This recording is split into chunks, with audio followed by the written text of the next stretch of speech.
and welcome back to this Friday edition of Focal Point on AFR Talk. I am your host, Brian Fisher. The program is Focal Point. The network is the American Family Radio Talk Network. Honored to welcome to our decision maker line a special guest, Michael Robert Wolf. Michael, welcome to Focal Point with Brian Fisher. Great to be with you, Brian. Well, Michael, tell us a little bit about yourself. I want to get to the special project you've done, and might even be an idea for people to consider for a stocking stuffer Christmas gift. But tell us a little bit about yourself. Our listeners are not going to be familiar with you, but I think your story is an interesting one to them. Yeah, well, I was raised in a traditional Jewish home in Philadelphia, and my father came from the old country before the Holocaust. All of his extended family was wiped out, was killed, and my mother's family, her grandparents came here. They're both Jewish, and they were both Jewish. They passed away, and basically, in 1971, through sharing that was done by some Jewish believers, I came to know that Jesus was the Messiah. And in the late 70s and 77, I began leading a Messianic congregation in Cincinnati. I actually have been leading a congregation longer than anyone else in the world, which I didn't go for, but it happens to be true. And I'm involved with a national organization called the Messianic Jewish Alliance of America, and so forth and so on. Me and my wife, Rachel, we got married in 74, and we came here in 77. And to Cincinnati area. We're in Loveland, Ohio, is where our building is. And that's a little bit about me and my walk and my journey. No details added, but there it is. Yes. Well, and Michael, you at some point got this vision or this passion to write a novel and film a movie that kind of features Messianic Jewish themes. Tell us how that came about, and then move into the movie itself. It's called The Sound of the Spirit. So give us the backstory on that. Sure. I take Mondays off, and I write on my days off. I've always been kind of involved in the arts in various different ways. But it is true that although I'd done some no-budget things in years ago, film-wise, that this was the first novel I'd ever written. The Upper Zoo is this Destiny Image book. And then this is a movie with a budget. It's low budget, but, it's an independent film that was, with a good budget. It worked. So, because, of course, budgeted movies are in the millions, right? This was in the hundreds of thousands. So 170,000 to be exact. So anyway, so this is the first time. So I wrote the script, and I got involved with a production company in Indianapolis called Kingdom Pictures. Guy Kamara, he's a committed, strong Christian and a wonderful, wonderful man. Originally, he's a Tutsi from Rwanda originally, and he and his wife, Leslie, they have 10 children. And we worked together to produce this film, which was released by the Bridgestone Multimedia Group in September. It's doing quite well. And basically, it tells a story of a Jewish girl who believes in Jesus. Her mother has passed away years earlier. She's 12, and now her father passes away in the end of the first act, and she has to go live with her traditional Jewish aunt and uncle. And, this kind of experience is one, to a certain extent, any Christian who, is with a family that doesn't know the Lord or goes to live with a family or is from, and has to live out their faith may experience some of what she has to encounter. But yet there are some other things that are specific to themselves that she encounters. And we let the story speak for itself. It's not, it doesn't go through, the plan of salvation directly in a expositional style or, take a commercial break from the plot to bring those forth. But we see through her life the scriptures that she clings to and believes in from the New Covenant, like the one where Jesus says, "Don't let your right hand know what your left hand is doing," or 1 Corinthians 13, and her commitment to forgive those who misunderstand her. And we did it. We prayed about really doing it with compassion and with love, and the results have been really amazing. I mean, we screened it in several theaters throughout in different cities so far, and in fact, it's going to be screened in Nashville at the Belcourt Theater on Monday night at 6:45. And Jewish people who are traditional Jews who come, it kind of breaks walls down and opens up hearts.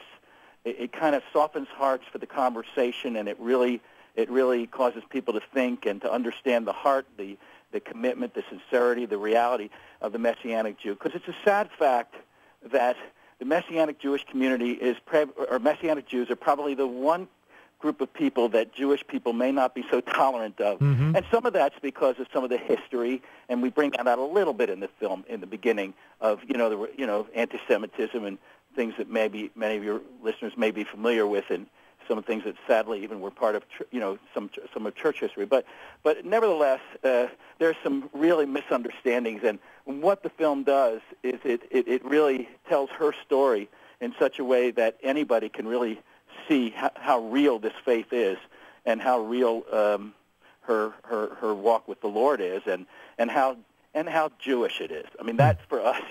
Jesus is the Messiah, the Jewish people in the whole world.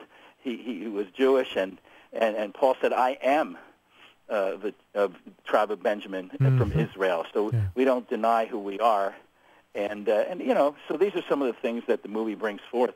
And I just want to say that I'm so glad that the American Family Association has chosen to have the DVD in their online bookstore, and to send several email blasts out about it. It just touches my heart. It's a focus on the family, recommended and reviewed and recommended film, and those kinds of responses have really, really, really, really touched my heart. It's got 4 dubs, and it's very, very positively dub-reviewed movie, which touches me from dub.org, and I'm just so glad. Well, Michael, the title of the movie is The Sound of the Spirit. If folks would like to see the trailer, you can go to soundofthespiritmovie.com. Yes. Soundofthespiritmovie.com. You can see the trailer there at store.afa.net. I'm looking at the page right now. We've got available on our online store. And, I'm thinking, Michael, about this movie. My mother-in-law, Debbie's mom, lived with us for the last 20 years of her life, and she was very, very fond of the Jewish people. We even, I brought back a menorah from my one trip to Israel, and so we went through the whole 9 days of the deal, lit the candles, read the blessings and all that. She just loved the Jewish people.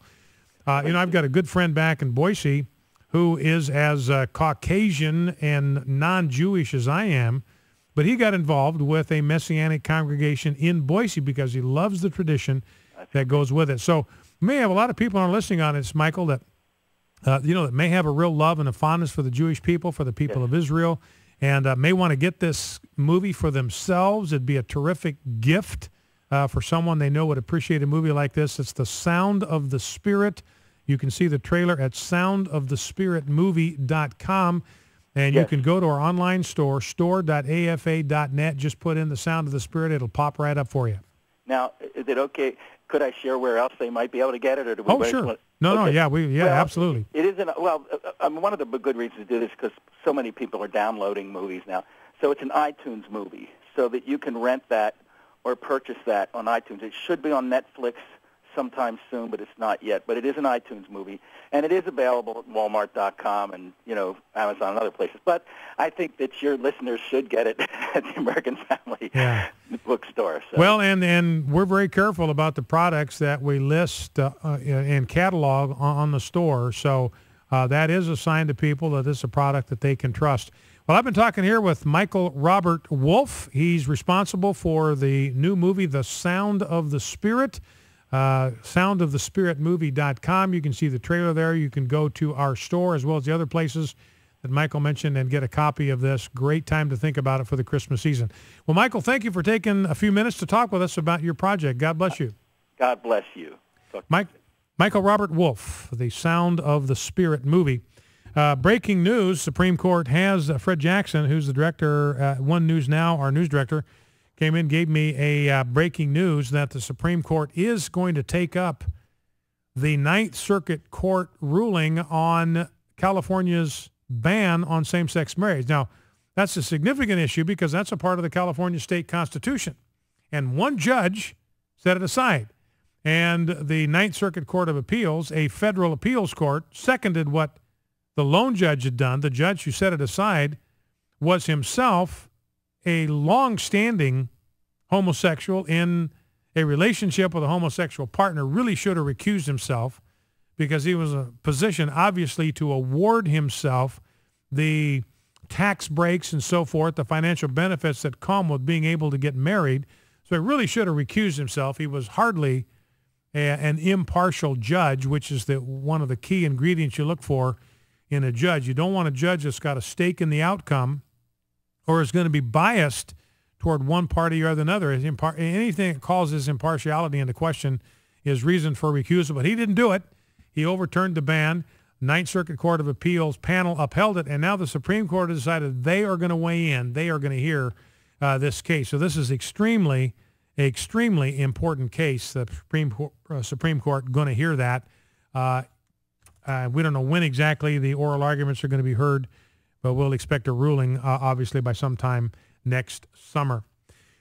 It's interesting. We're talking with Michael Robert Wolff about the new movie, The Sound of the Spirit. One of my favorite authors is a professor at Baylor by the name of Rodney Stark.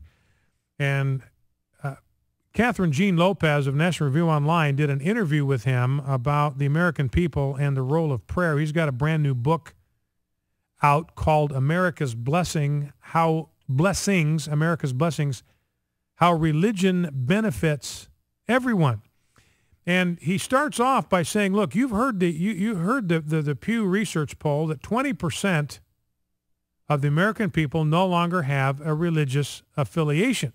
But he said, look, that's a misleading statistic, because almost all of the people who gave that response are religious people. That only 4% of the American people are atheists, do not believe in God, do not believe God exists. The other 16% that say they're religiously unaffiliated, they believe in God, they believe in heaven, and they pray. They just have not chosen to affiliate with a particular strain or tradition of evangelical Christianity. And in this book, he goes through the evidence that Christian faith is beneficial to people. Frequent church attenders are far less likely to suffer from mental illness. The higher the church membership of a city, the lower its crime rate. Religious parents are better parents. They raise better behaved and better educated children. And the list goes on. Christianity, it's good for you every time it's tried. Back in 2.